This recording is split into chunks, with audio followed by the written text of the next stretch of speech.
très important que vous compreniez le concept de qui vous êtes, car nous avons très souvent un reproche qui nous reste de ce que le monde nous a fait. Et si vous lisez Josué 5 avant qu'il n'entre pour prendre la ville de Jéricho, Dieu a dû faire quelque chose. Il a dit aujourd'hui, j'ai roulé loin de vous l'opprobre d'Égypte. Le mot opprobre, peut-être que vous ne savez même pas ce que cela veut dire, mais vous devez le savoir. Cela veut dire la honte, le blâme, le déshonneur, la désapprobation et une attitude irrespectueuse envers vous-même. Vous savez, je n'étais pas fière de moi après que mon papa ait sexuellement abusé de moi pendant environ 15 ans. Je pensais que j'étais une ordure sans valeur.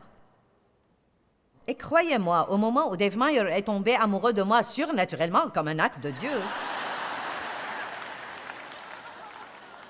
et je ne plaisante vraiment pas. Nous sommes sortis ensemble 5 fois et nous nous sommes mariés avant que Dave ne puisse comprendre qui il épousait.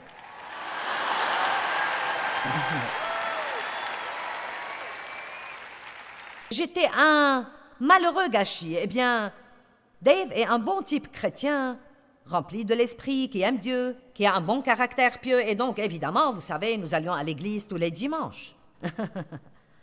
Et j'étais sincère, non mais j'ai pris des cours de catéchisme et je suis devenue membre d'église et, vous savez, j'ai fait tout ce qu'on est censé faire, mais j'étais toujours un gâchis. Vous savez pourquoi? Parce que vous devez avoir plus que la doctrine. J'ai suivi tous ces cours et j'ai appris la bonne doctrine. Je savais qui était le Saint-Esprit, ce qu'était la naissance virginale, ce qu'était la Trinité, ce qu'était le repas du Seigneur, ce qu'était le baptême. Je savais toutes ces choses-là. J'ai compris ce qu'était le sang de Christ et j'avais une très bonne base sur la grâce. Mais j'avais besoin d'apprendre à vivre dans la société. J'avais besoin d'avoir une bonne relation avec moi-même et je n'avais jamais écouté un message comme ça.